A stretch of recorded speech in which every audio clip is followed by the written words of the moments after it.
mostrou que o Brasil teve 980 crianças e adolescentes resgatados de condições degradantes de trabalho em cerca de 20 anos, desde 2004, quando os dados começaram a ser contabilizados. De acordo com o estudo, 603 jovens tinham entre 16 e 18 anos, enquanto outros 377 eram menores de 16 anos. Ainda segundo o Ministério do Trabalho e Emprego, muitos desses adolescentes começam a trabalhar quando precisam acompanhar os pais em atividades laborais, com um aumento principalmente no período de férias escolares. Entre as áreas em que as crianças são mais exploradas estão o cultivo de café e a pecuária. Só em plantações de café foram resgatadas 88 crianças, de 2004 a 2023. Na última sexta-feira, dia 5 de maio, o dirigente sindical Weber Barbosa recebeu o certificado de mérito legislativo, durante sessão solene em homenagem ao Dia do Trabalhador, na Assembleia Legislativa de Goiás, a Alego. A iniciativa foi da deputada Bia de Lima, do PT, que relembrou o histórico de luta das entidades sindicais em Goiás e no Brasil, e entregou a honraria para quase 80 representantes sindicais. Esta é uma sessão solene em homenagem ao Dia do Trabalhador, da Trabalhadora, e eu quero, desde já, mais uma vez, cumprimentar a todas e todos. E esta manhã, ela tem uma tarefa muito importante, que é de homenagear quem todos os dias luta pelos trabalhadores e trabalhadoras. Nós sabemos mais do que nunca que, em tempos atuais, quando a gente vai recompor as diretorias dos sindicatos, nós sabemos que nem sempre as pessoas estão prontas, estão aptas, estão a fim de vir para o sindicato. Por quê? Porque sabem que é uma tarefa muito difícil. É uma tarefa que requer coragem, requer dedicação, requer envolvimento pleno da pessoa na causa. Eu sou a Larissa Machado e esse foi mais um quadro Giro Sindical do programa Plantão Estetista. Até a próxima edição.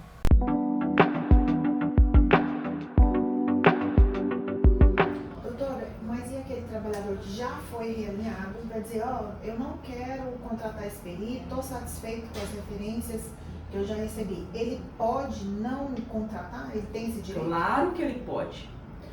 A gente gostaria que todo mundo fizesse a contratação, porque ela não ficou onerosa. O valor ficou R$ 1.250. Se for pago à vista, vai ser pago R$ 1.000. E esses 1.250 podem, inclusive, ser parcelados em 10 vezes. E no final, 1% do valor que for recebido. Aquele que não fizer esse pagamento nesse primeiro momento, que é o aposentado, a pessoa que não teve realinhamento, vai pagar 2%. Então é um valor bem abaixo do que no mercado se faria para ter um auxiliar técnico. O que isso vai trazer? Tranquilidade para a gente analisar se para aquele trabalhador vale a pena ele não discutir pelo ajuste do realinhamento integral e aceitar o que foi feito pelo correio.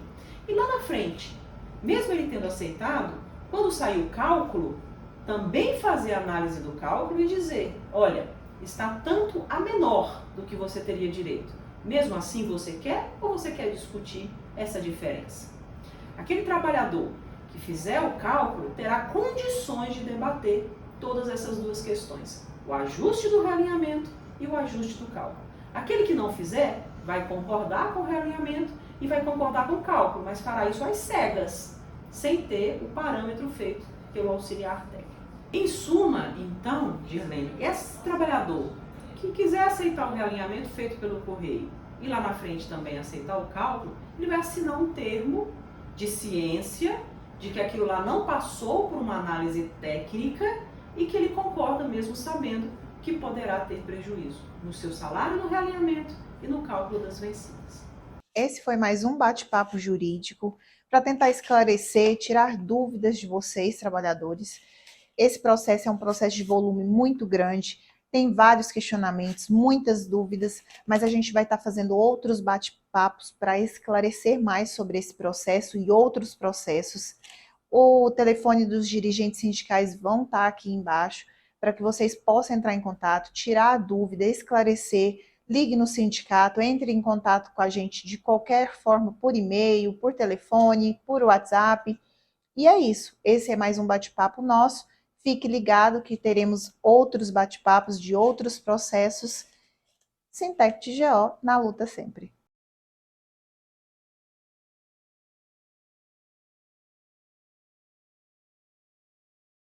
Bom dia, eu sou Larissa Machado e nesta edição do quadro Classe Trabalhadora em Debate, estamos recebendo o dirigente sindical Eliseu Pereira para orientar os trabalhadores motorizados em caso de acidentes.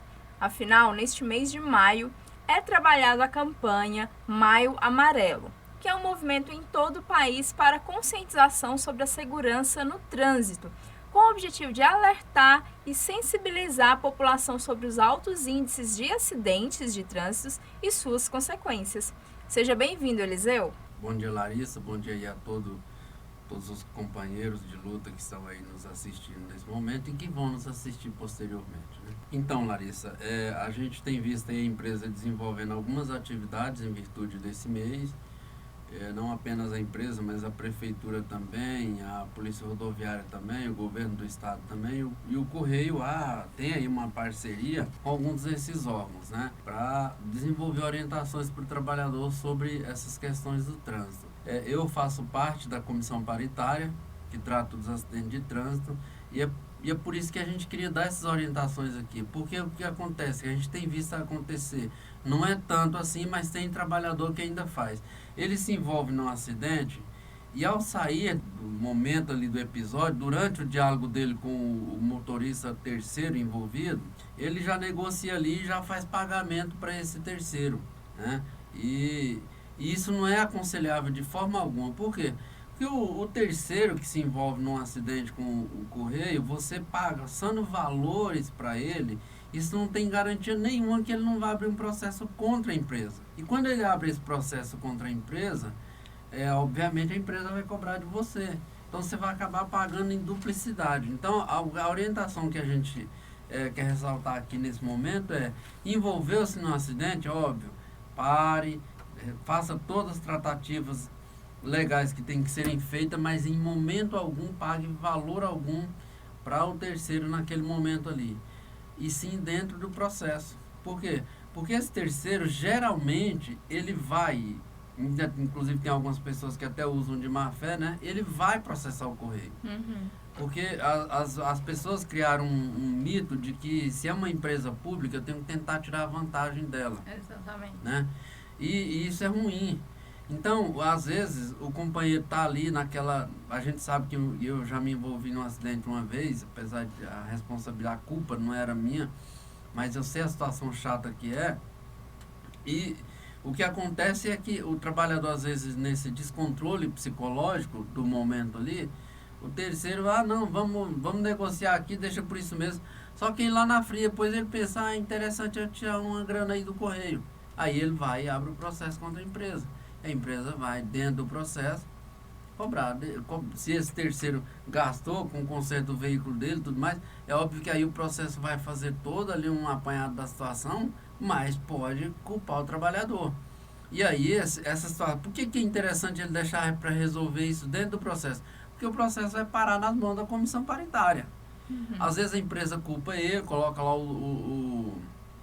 ele como responsável pelo acidente, só que a comissão paritária é que vai avaliar o dolo eventual.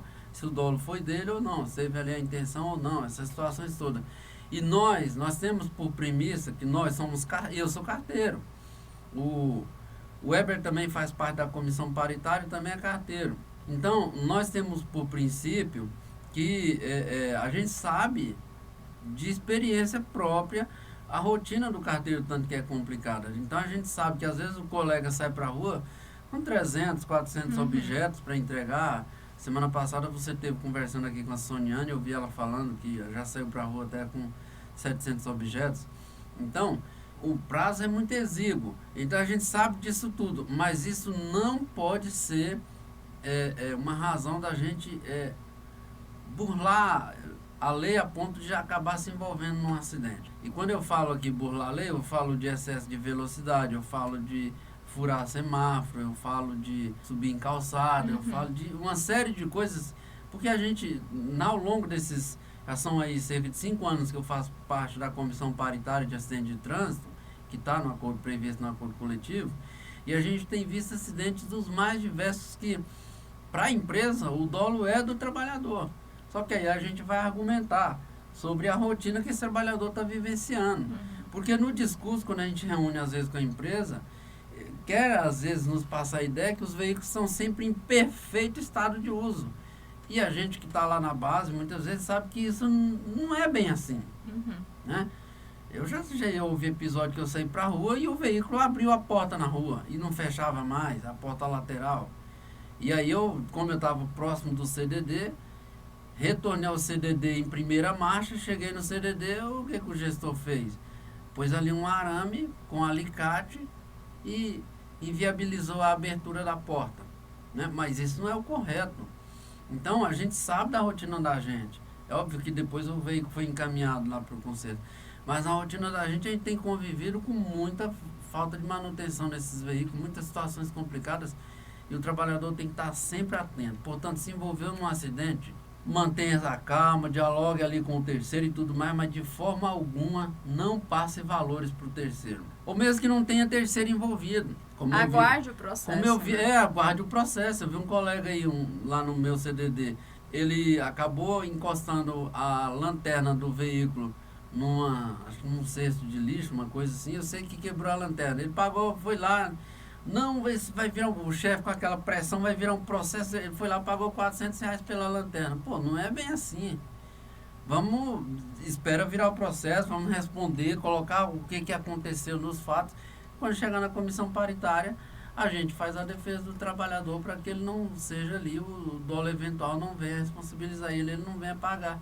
Porque R$400 é quase que o dobro do valor que ele está recebendo por essa função. Então, de que adianta eu exercer uma função se o dinheiro dessa função é inferior ao que eu vou estar pagando de avaria ou de uma série de coisas aí por mês, né?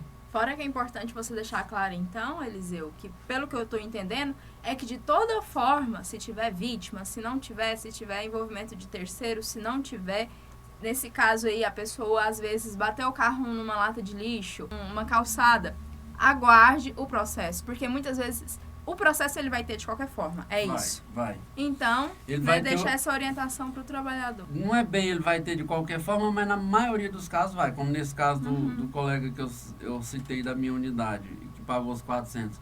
Não virou o processo, ele foi lá, arrumou a lanterna e tudo mais, mas devia ter deixado virar. A empresa ia colocar ele como responsável, mas nós na comissão íamos defender que ele não era responsável pelo dolo.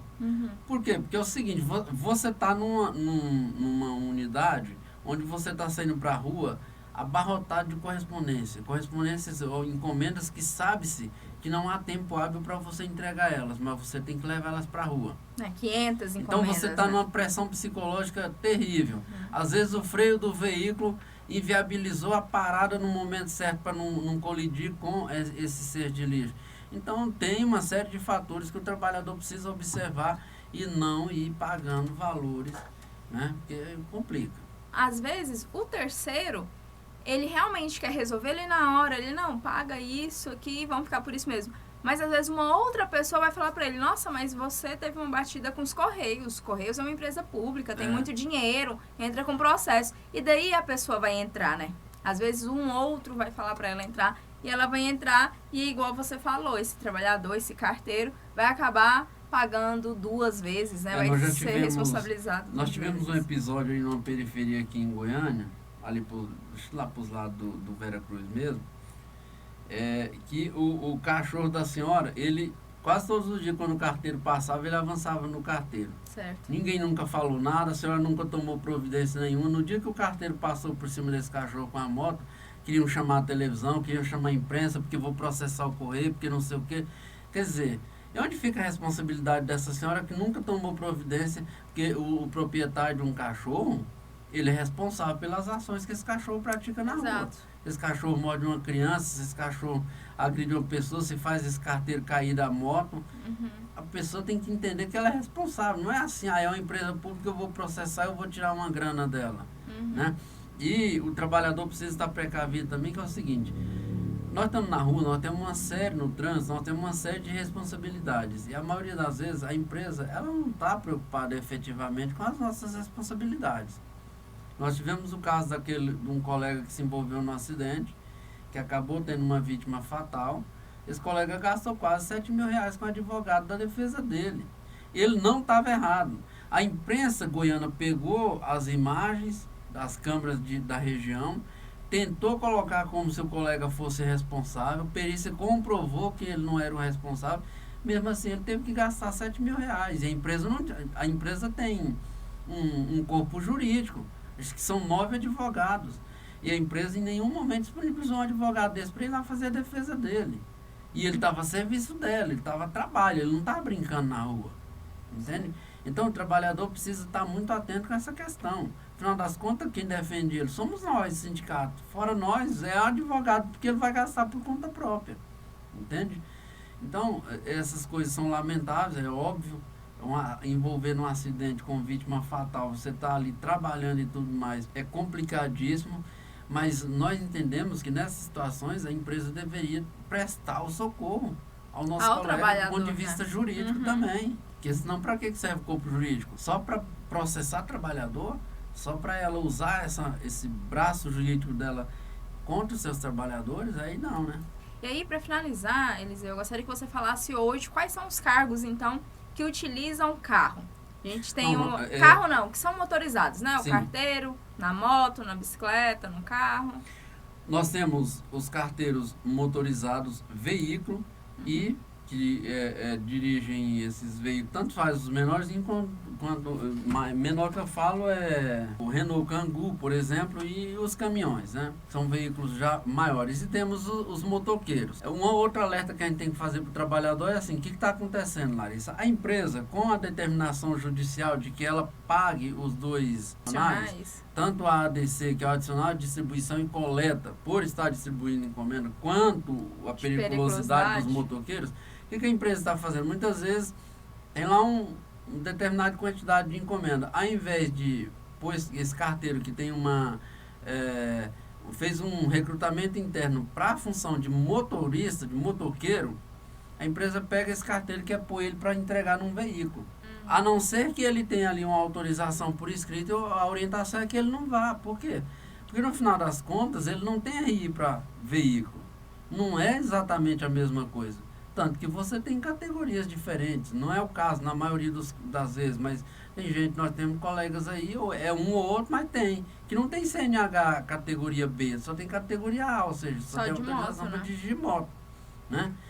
Então, isso, a partir do momento que as categorias são diferentes, evidencia que também, se eu fiz um RI e foi para motoqueiro, eu não estou necessariamente autorizado a dirigir veículo da empresa.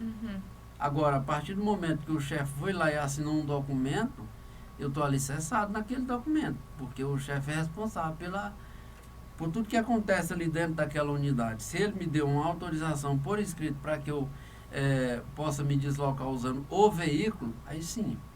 Certo, a empresa está fazendo isso muito e que a gente percebe claramente uma tentativa de se desvencilhar do pagamento dos dois adicionais. O adicional é para motoqueiro. Se eu estou dirigindo o veículo, eu não vou receber a periculosidade, né? Só recebe o ADC, né? Sim, e aí a empresa está fazendo essa tentativa de tirar as pessoas da moto, né? De colocar no carro para evitar pagar a periculosidade. Tanto que ela está fazendo aí a aquisição de bicicletas elétricas. Que tem ali um baúzinho na traseira, né? Que vai caber poucas encomendas. Mas isso é o quê? Isso é a tentativa de se desvencilhar da obrigação judicial de pagar a periculosidade para os motoqueiros. Tá certo, Eliseu. Obrigado pela sua presença aqui no quadro Classe Trabalhadora em Debate. Fica o recado para todos os trabalhadores dos Correios, né, os trabalhadores motorizados, para se atentarem quando se envolverem em acidente, aguardar o processo, não pagar o terceiro, não pagar a pessoa envolvida ali, esperar o processo para você não ter que pagar a mesma conta duas vezes, né? Ou mesmo que não envolva terceiro, que seja ele sozinho, mas deixe virar o processo e vamos colocar a verdade no papel e quando vier o andamento chegar na comissão paritária a gente discute. Aí a gente agradece e envolveu-se num acidente, está com alguma dúvida, todos os trabalhadores, até eu parto do princípio, todos os trabalhadores têm os telefones dos dirigentes sindicais que estão liberados, que sou eu, o Weber, o Exiraldo, o Tiago e a Dirlene, os atuais diretores liberados. E obrigado, né, pelo espaço. Bom, essa foi mais uma edição do quadro Classe Trabalhadora em Debate. Voltamos na próxima edição do programa Plantão Essetista, aqui na TV Sintec de GO.